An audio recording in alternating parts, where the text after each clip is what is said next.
Hi everyone. This is a joke I make at every time that we are on this panel, but my name is Paizo GM. This is Paizo GM, and this is also Paizo GM. Welcome to Ask the Paizo GMs.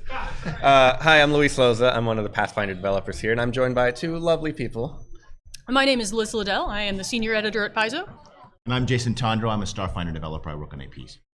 So we are here to ask the burning questions you might have as GMs. Edit moment. We're here to answer the burning questions excuse that me. you Sorry. are all asking us. To be asked the questions. But just know that when you're asking us these questions, we are not going to be the end-all be-all of answering your questions here. You know your players best. You know your game best. We can give you plenty of advice. In fact, there might be some places where we just don't have any advice because we don't have experience with that kind of stuff. So do with this advice what you will. Just know that it's up to you to fully implement it or decide what you want to do going forward. But hopefully we can help you out a lot. Yeah. But if you're a GM and you have questions about running your game, if you have problems at your table, if you have problem players or anything like that, if you want to get involved with using new technology or anything like that, we're here to try to help you out. So We are also we're live on Twitch right now, so hi everybody out there who's watching us on the interwebs. If you have questions, we can answer those too, so just put them in the Twitch chat and our moderator will help answer those for you. Yeah, so to give people a little bit of time to try to get some questions thought up of and get things going on that, well, I'll ask a question first of each of us to fill a little bit of time. What is one of your favorite house rules that you've ever used or seen used in a game? And then we'll go from there. All right. My favorite house rule is that I don't roll to confirm critical hits because I hate rules that are unfun. If you roll a natural 20, it's crit. Go you. I just got finished doing alternate rule for my Starfinder campaign, where you can a spellcaster can use the starship's power core to cast spells at starship scale. Whoa. So what happens is the engineer has to have power allocated to it. So you have to have like a point of, so you have to have energy from the power core. But if you have that, then I went through the spell list, and I only went up to like second level because that's as far as my players can cast is second level spells. And I picked out spells that I thought would work at starship scale. So hold person becomes hold starship, right? And and reflective armor works on your starship's armor, and so on. And I went through and I modified some things, but I was really frustrated by the fact that my players felt like if they were spellcasters, they couldn't really do their main thing at starship level scale, right? I mean, we have a lot of things coming about, we've heard this complaint a lot by Starfinder players that the magic characters don't really have a lot to do. But this was my answer, and the players really loved it because they felt like they could be the mystic or they could be the technomancer all the time instead of only half the time. That does sound pretty fun. Also, as a note, we're here to answer questions for both our Pathfinder and Starfinder, or maybe just even general questions. A lot of this is applicable. As for some of my favorite house rules, a really quick thing I always like to do during first edition Pathfinder is when you sleep overnight, you normally heal 1 hit point per level, which is not very useful at first level when you really need it. So what I would say is whatever your hit die is, D8, D10, you healed that amount, so 8, 10, whatever. And then at later levels, once you hit 10th level, I mean, that 11 hit points or whatever isn't going to make a big difference. Just use your Wanderer spell or whatever. But the other thing I like to do early on, because I run games for smaller groups, usually 3 players, is give out a feat or two for free at early levels. Like I'll give away like an Iron Will or Great Fortitude or like Improved Initiative, stuff like that. Something that isn't necessary for combat or for a feat chain or anything like that, but that just helps make the players a little stronger. And as time goes on, if I feel like they might need a little bit more help, oh hey, you get a toughness or things like that for free. Or once they're in a good spot, then they don't get any more free stuff. Okay, you're on your own. And you use that to balance individual characters. So some characters might get it and others won't. No, they all get it, but because it's a smaller party, they kind of need that extra little buff. But you can even do that to, one fun thing I did once was, as the team worked together based on what their tactics were commonly in combat, I gave them a free teamwork feat that says, you're constantly flanking people. Here, have a flank. That was a mistake. But but you can don't be afraid as a GM to kind of give out free stuff that even though the rules don't say that you get a feat at this level, just give them some fun stuff. Have your players have fun. A lot of this is if you are having fun, that's really what you want. If the question is game balance, but everybody has the same advantage, then there's no balance problem. Yep. So the logistics of the questions is because we are doing this with some Twitch involvement, we're going to have you go line up in the middle of the room and stand at that microphone.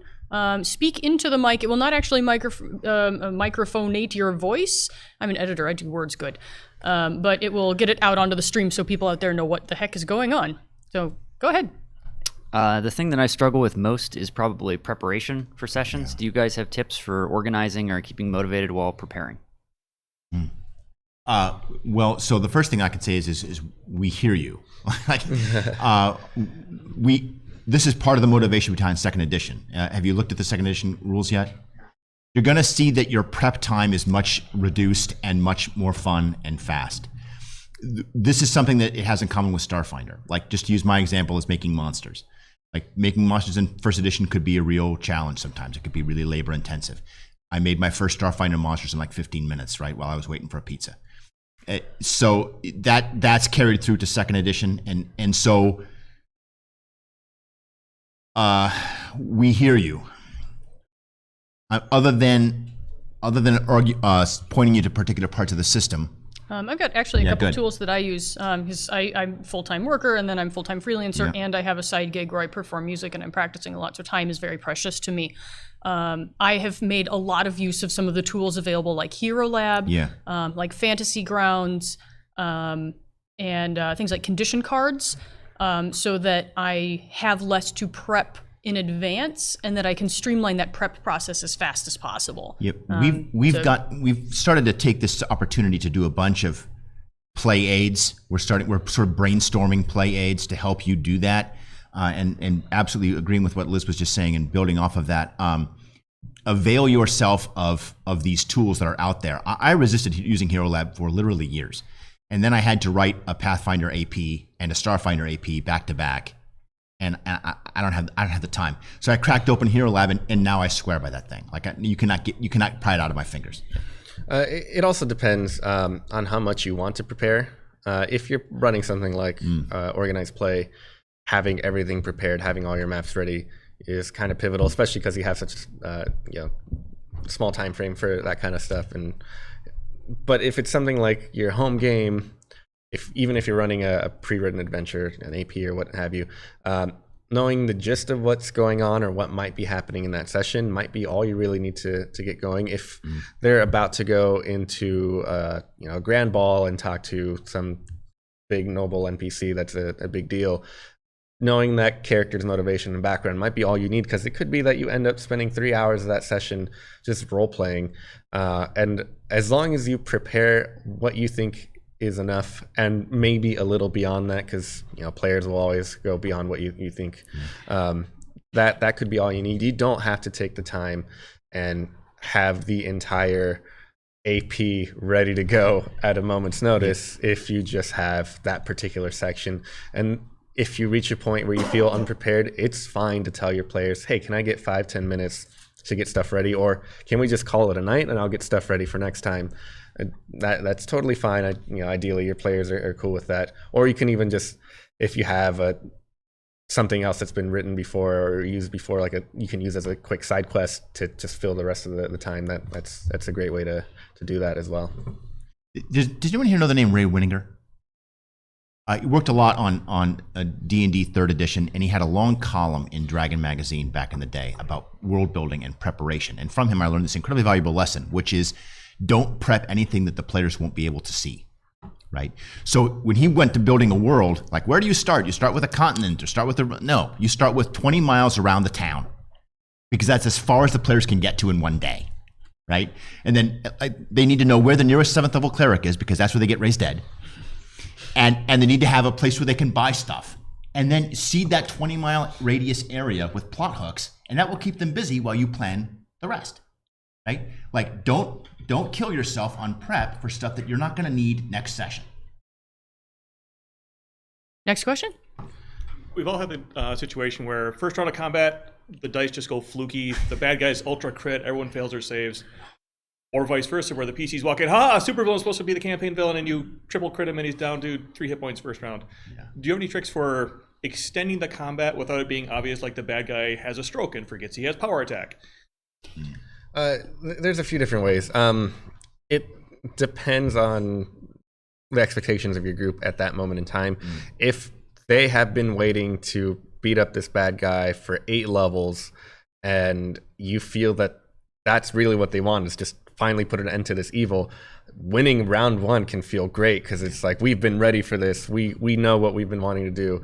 Taking that away from players could be kind of a bad situation. I know you might have prepped a long time to get your evil villain ready to go, but sometimes having players stomp over things feels great.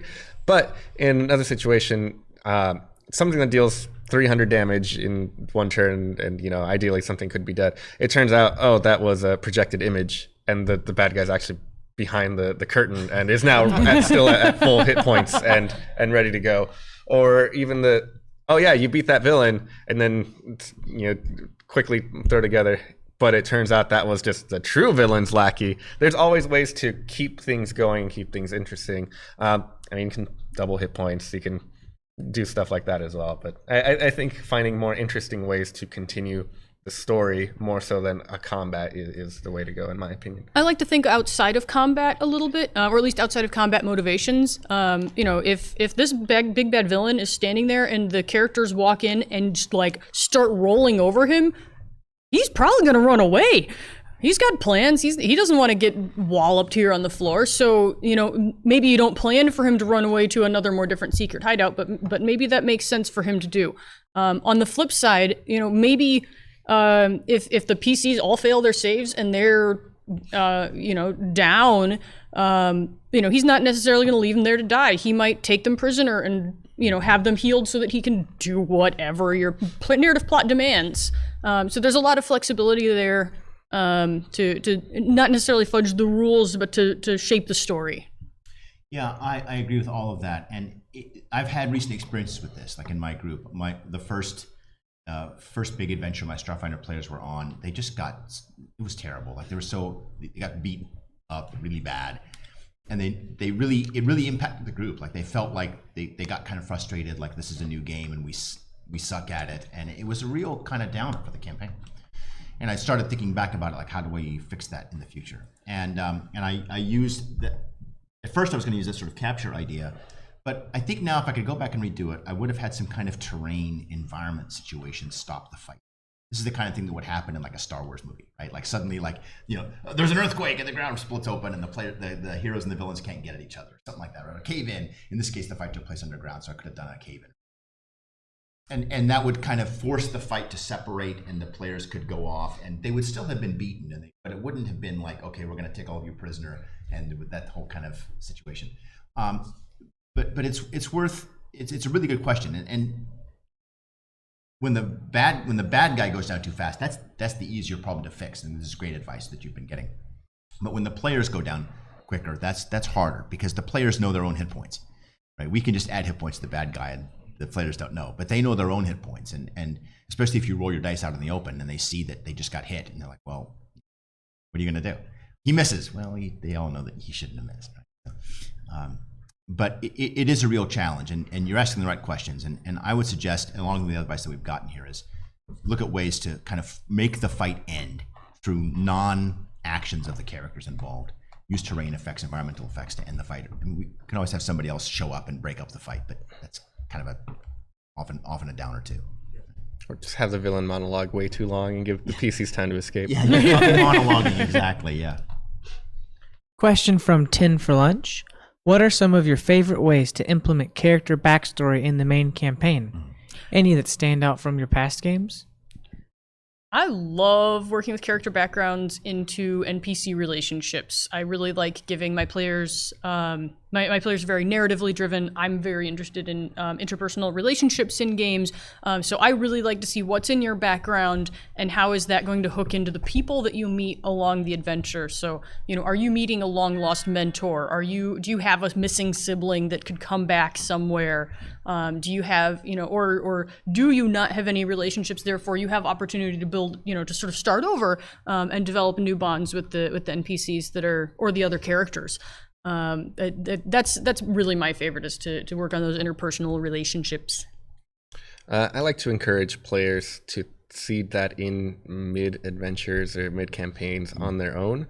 If you are a former member of a Thieves Guild and it comes time to do the big heist to go steal the magic rod, you can suddenly, if you encourage your players enough, they can be like, oh, hold on, before we do this, I'm going to go talk to my lockpicking buddy who has the greatest lockpicking tools in the entire city, and suddenly their backstory is something they brought up themselves. Or you can do that with NPCs when you're walking around the docks and one of the dock workers says, oh, hey, old buddy, how you doing? Long time no see since that last job, and stuff like that, to kind of encourage players to, oh yeah, you're that guy I know. This is the I know a guy. Yes, exactly. Yeah, I know a guy.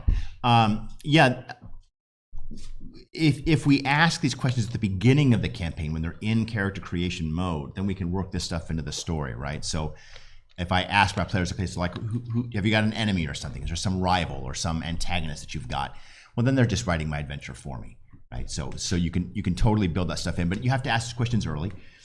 Keep your ears out for players that are shy and reluctant to speak up, and they'll often pose this as a question. Like, rather than saying, I'm going to go visit my favorite lockpick guy, they're going to say, do I know anyone in town? Right? It's because they're not really sure if they can do that. They don't know if the game allows them to ask that question. And of course, obviously our answer is yes, right? So then we have to say, well, yeah, you do. You totally do. And then we can pull out from our huge stock of past NPCs and give them some interesting characters. Give them like 2 or 3 options. Yeah, you know a few people, and then let them pick the one that they like the best. Let them pick the one that they think is cool. Remember, you will never know what your players are going to find cool. You will spend hours and hours on cool NPCs, and they will walk right by them, and then they'll pick on that goblin bartender, right? And that you invented on the spur of the moment. So keep your ears open and build those characters in, and it all becomes very spontaneous. That actually kind of relates to what I'm about to ask about things that players find cool. Yeah. So one of my, and thank you for doing this, by the way. Oh, happy to. One of the struggles that I have as a GM, besides not knowing any of the rules, is the fact that so my players for the AP that I'm running right now, when we get into combat, they tend to treat it like it's like a war game scenario. All of a sudden. Like, it gets very tactical. Yes. And they're all talking about like granular things, like the way that they're going to do their 5-foot steps and stuff like that. And I'm like, are you sure you don't want to know more about what's under the sewers of Old Corvosa? Like super flowery and stuff like that. Because that's just tend to be what I focus more on, is like the flavor and stuff like that. Yeah. And I don't get into the whole like, oh, if I do this one specific ability that this one monster has, like I'm going to get them. Like I just don't really think about stuff like that. So I guess what I'm asking is, like, since they're my players, should I try to lean in more towards the things that they want and try to learn more of that stuff? Or like, how can I creatively insert the things that I may be better at to try to enhance the experience for them? Well, you sort of answered your own question, right? I mean, you're ultimately our role is kind of host of the party. So if that's what your guests are into, then we do kind of need to lean into it a little bit. But you also have to get your own personal rewards out of the game too, right? I mean, GMing is a lot of work. You put a lot of time involved into it. You got to get some kind of artistic response and satisfaction out of it as well, right? Pathfinder is a very tactical-oriented game. A lot of the people that play Pathfinder, that's what they want to do. Like that, finding the perfect feat combo to make their character really shine. They live for that stuff. You're looking at your players right now, aren't you? No, but maybe I may as well. Yeah. So they love that. You don't have to love it, but you have to let them love it, right? You have to give them opportunities to love it. And when you give them a bad guy that they are able to cut loose on their 3 feet combo on, they're gonna love the hell out of you for that, right? So bask in that, indulge them.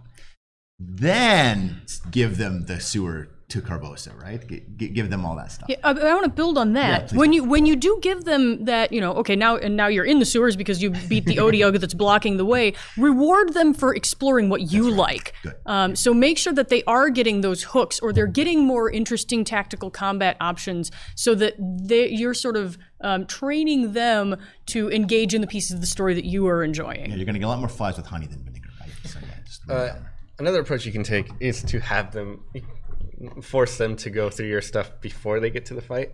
If the Odiog that broke free in the Corvosan streets and made a big deal, and now your players are like, oh, we got to go clear out the sewers because they're a mess.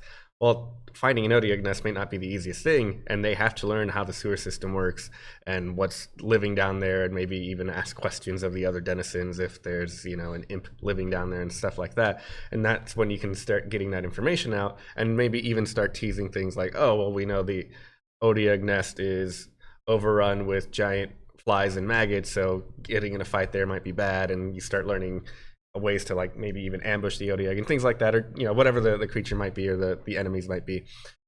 Getting that information that then becomes useful tactical knowledge will encourage them to maybe seek that out again in the future. If we have to raid the castle, learning the layout of the castle first might be better off than just kind of storming in and getting overrun by all the guards. So the tactical fight is like the carrot at the end of the stick, yes. Right? And they're chasing. Yeah, nice. Thank you. Welcome.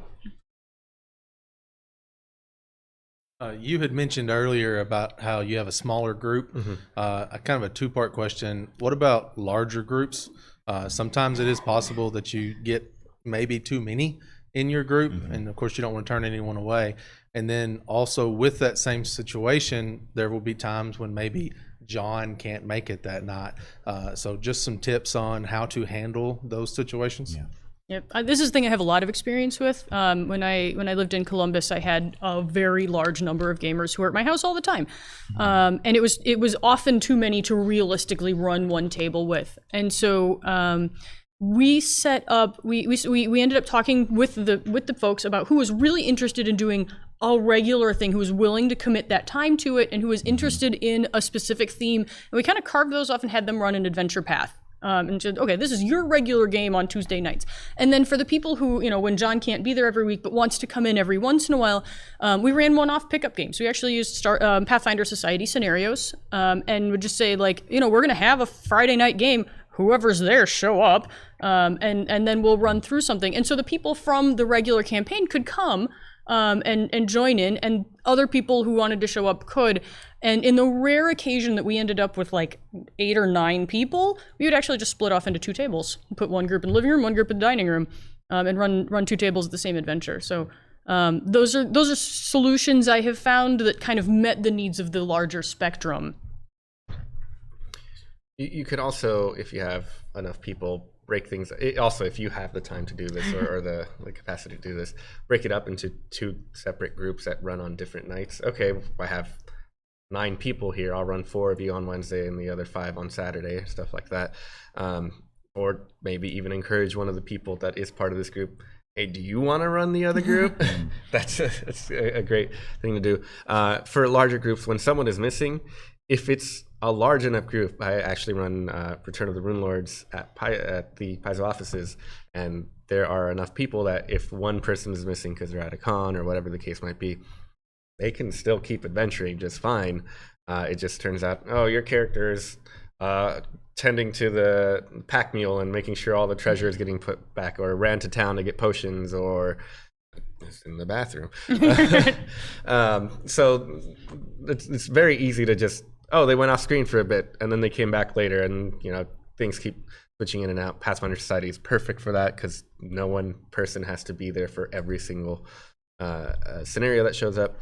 And way back in our Artifacts and Legends campaign setting book, we proposed like a metagame artifact where everyone has been infused with this powerful shard of destiny that calls you off to parallel dimensions when you're to go do other stuff, which is just the explanation as to why you're not here right now. It's because you're fighting the good fight in some other world. That, there's different ways to write people out without kind of bringing everything to a screeching halt. So I use the dungeon flu, which is which is sort of like malaria in my setting.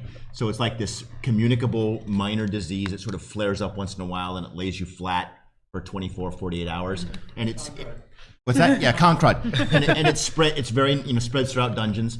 So as soon as you're like first level, you go in your first dungeon, you get dungeon flu, but it's dormant until you don't show up, and then it appears. But no, more seriously, I actually have decided over a long period, I did indulge a lot of large groups for a long time, and I've had like 7, 8, 9 players. My record is 16 players at one table.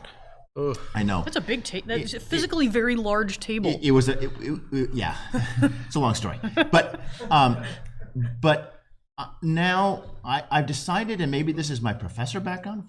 Before I came to Paizo, I was a college professor, and class sizes can get really large. And what happens is it's bad for the students themselves. They start to not get as much out of the class when the class size gets big.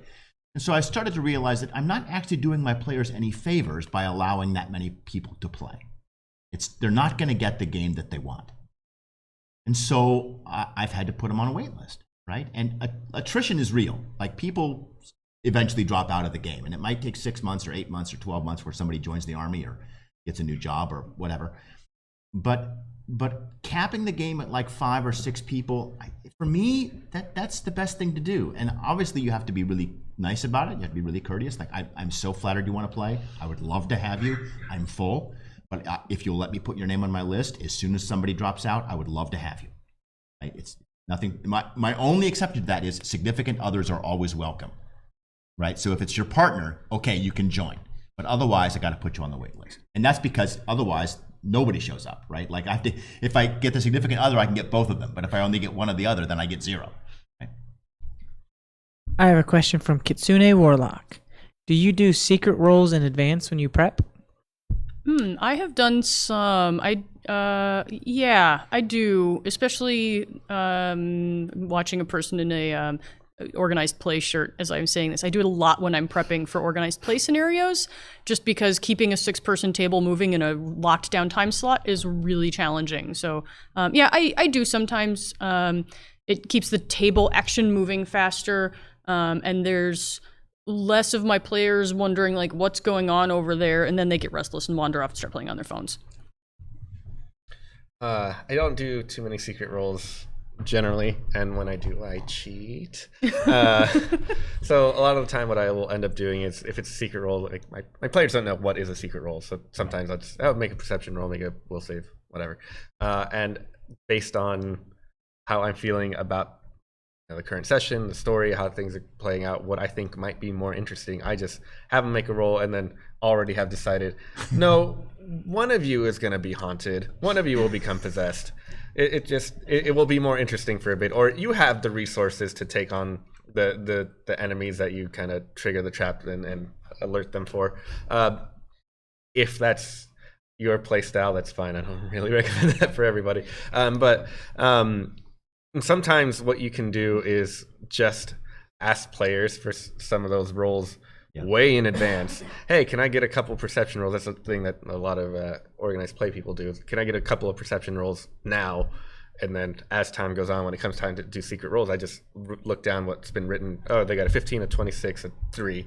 That's a really great tool if you're running a horror game, because then people don't know what they're looking for and they don't know when they've missed it.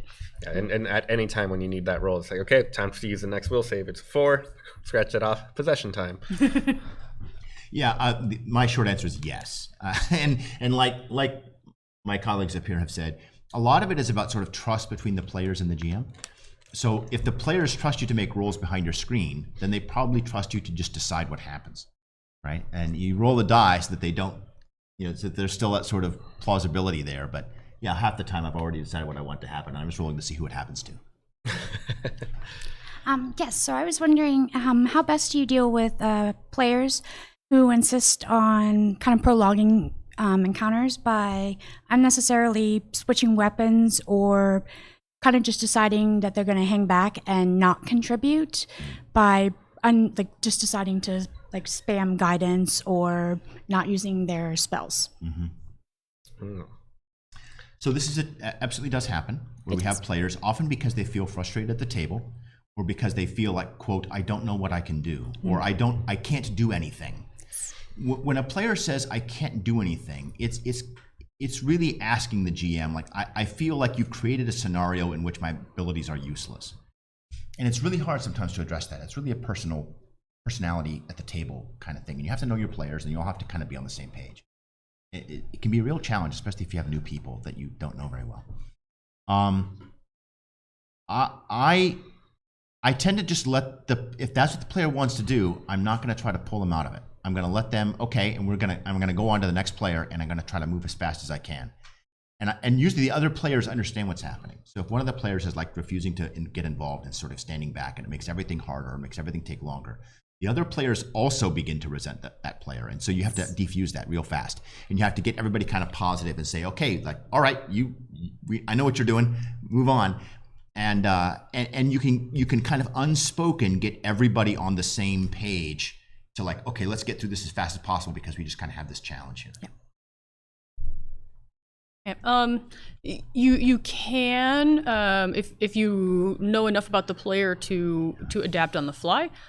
Say you have that cleric and they feel like they don't have anything they can, and maybe they don't have anything they can do in that particular situation. Depending on the context, is there anything you can do to the encounter to change it so that there is something they can engage with? Maybe another creature comes out that's more of something that they can target. Maybe the bad guy goes straight at them and they have to engage in another way.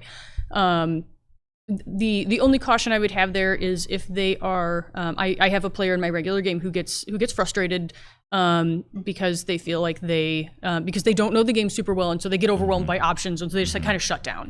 And so that's one where it can pay to take a second and say, hey, what's going on? Like, you're frustrated. What can I help with? Like, how can we address that? Now, depends on the context. Is that going to fly at an organized play table? Like, maybe not. Depends on the players. They're organized play tables. Yeah. And he's a regular.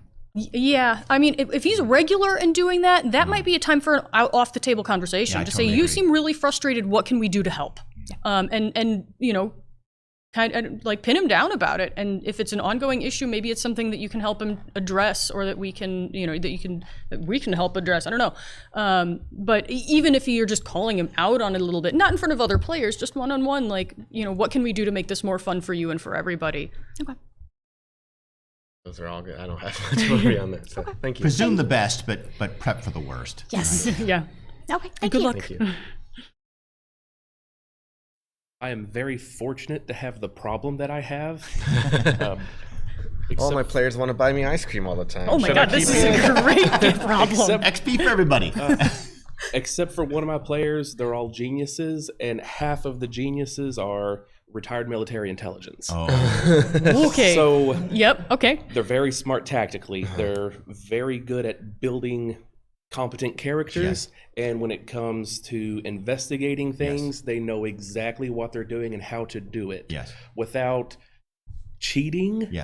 How do you handle a group like that? I think there's a few things here. Your players may know a lot. Do their characters know this stuff? You want to make sure you remind them of things like that. It could be that your player is, great physicist and knows all this stuff, and he's playing the barbarian. Does the barbarian know all this stuff? Things like that. Try to keep that rigid player knowledge and character knowledge separation is very important. Another thing you can do is just throw them for a loop by twisting one or two things. If you take a troll and suddenly change it to some weird rock monster. We'll call it a growl. A growl.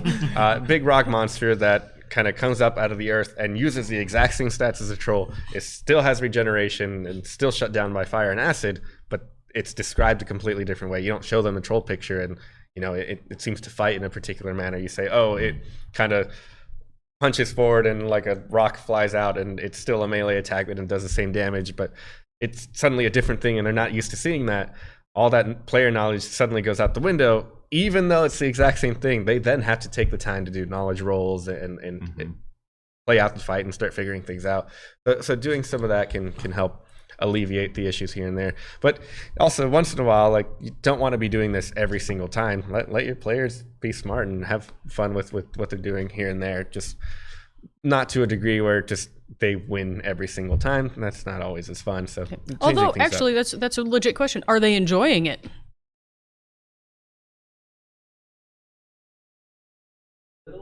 A little. But you're getting the feeling like they want a little more challenge out of it. Yeah. But they have really good reasons for this. Is in my background. I worked out this in the backstory. Yeah. So then I would say take them out of their element. They should know this and know this. Okay, great. That works where you are now. How does that work on the bottom of the ocean? So there's always things you can do to change up what's going on to put them in a new environment. You don't want to come back and say, haha, I've foiled you, now you don't know things, but kind of encourage them to say, oh, this is different, let's see what's going on here. Yeah, so to play off of what the others have already said, and this is good advice that we're already getting. You remember the end of The Matrix, the first movie? Like Neo basically becomes like the master of the Matrix. Like becomes Superman. He's Superman.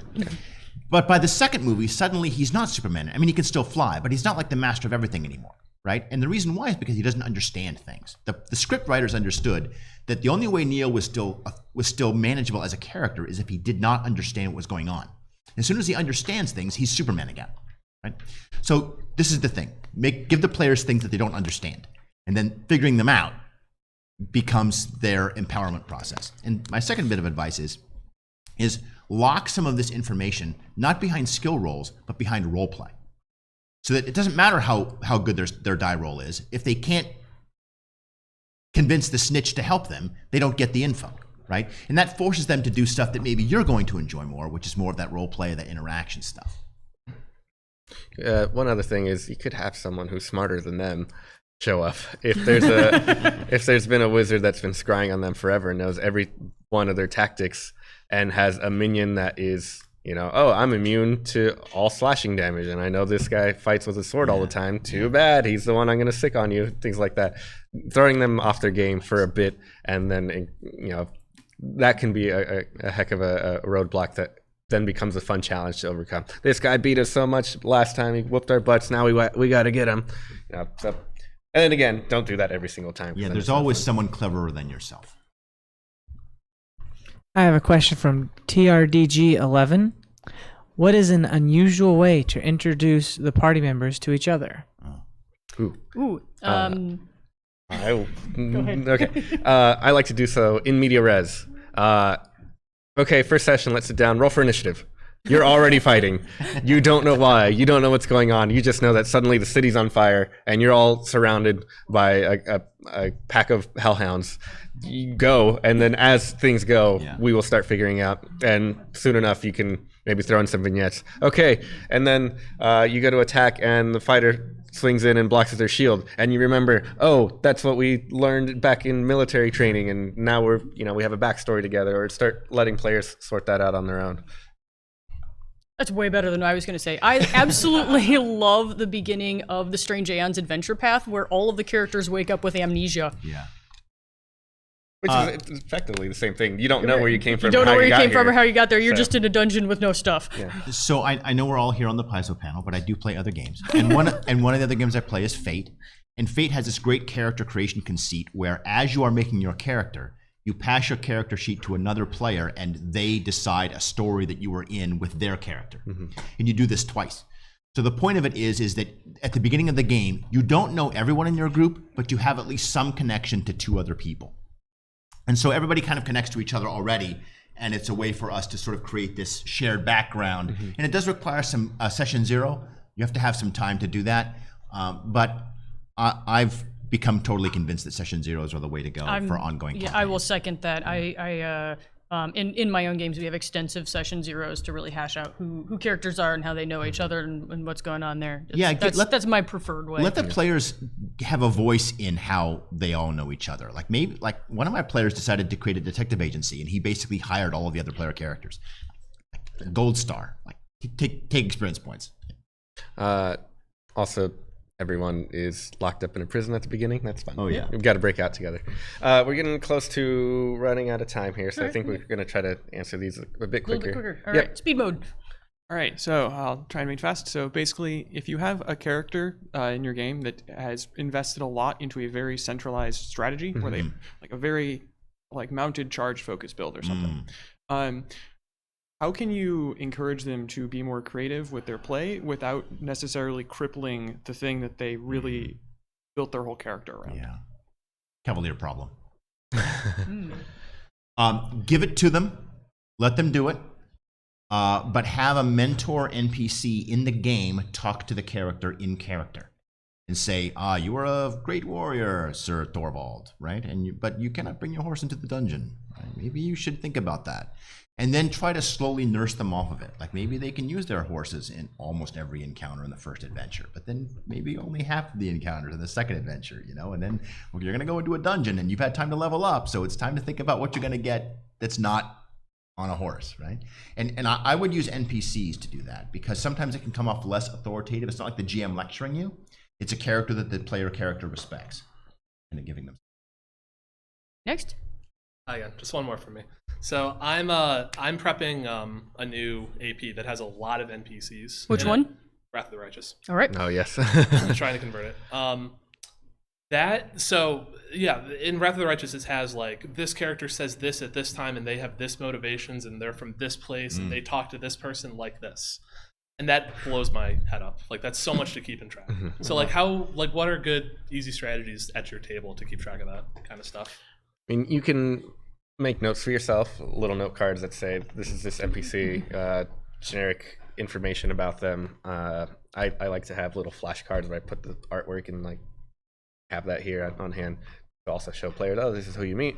Also, there are places where here and there you might say, oh, actually, I don't need this NPC. This already existing NPC might fill that same role, where it's like, oh, we need an escort to such and such town. You meet so-and-so. Oh, no. Well, I can just say that first NPC they met is also from that town, and they'll also be the escort, and that'll just save me the time of having to learn another NPC. Absolutely.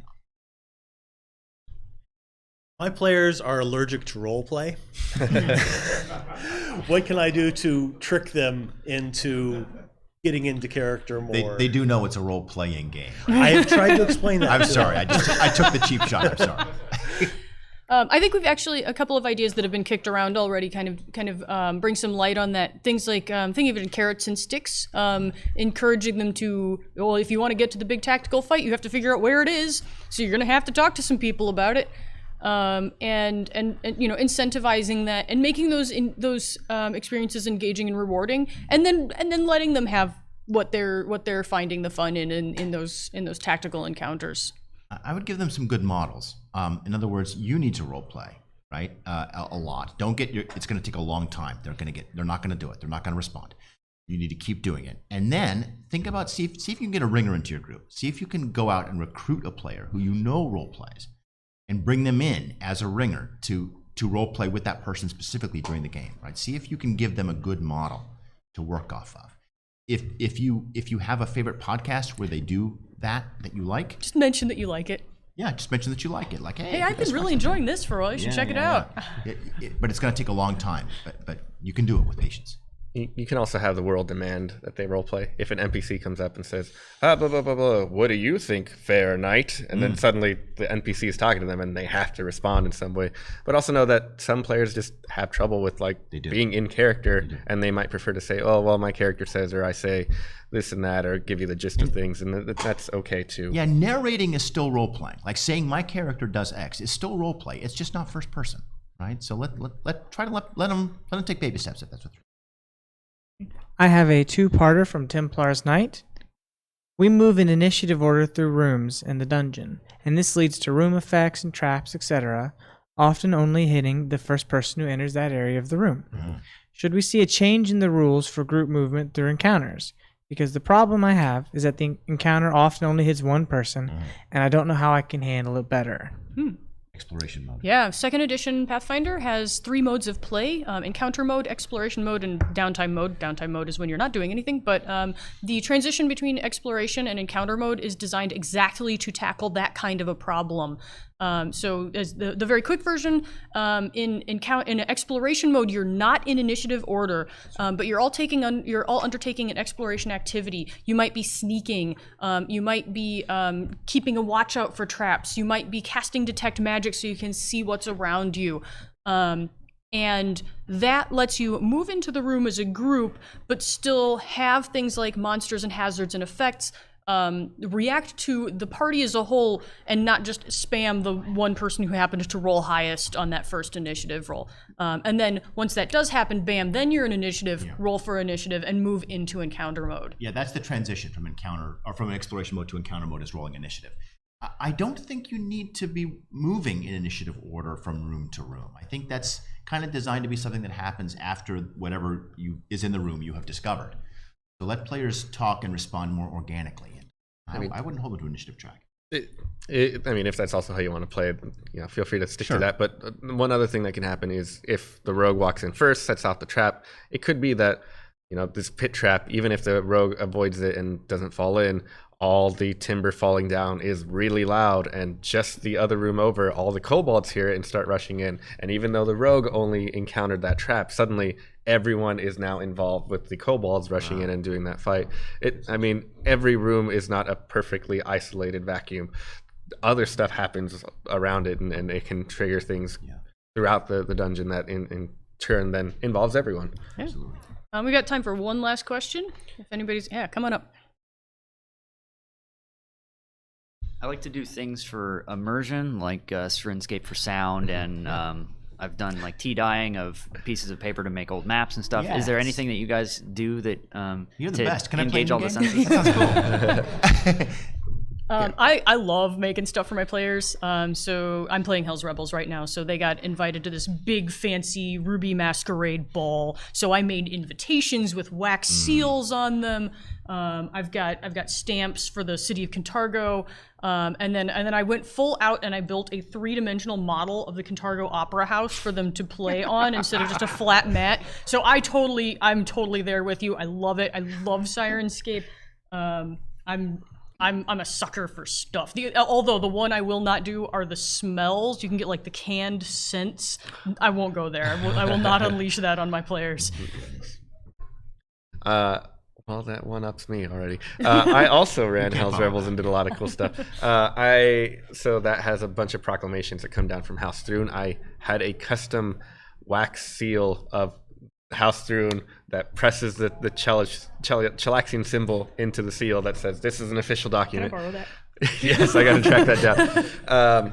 And stuff like that. But it could even be, I mean, not every GM has the time to do all that kind of stuff, or the money sometimes even for that. Just even like little things like dimming the lights can help, that kind of stuff. One thing I've seen mentioned before as just like the perfect GM prop is a jacket that you keep on that you can then use as a cloak or to cover your hood, and for various purposes, just for role playing, to like accentuate your movements and stuff. So the big vampire shows up and opens his cloak and and then a bunch of bats come out. Stuff like little things like that can help out.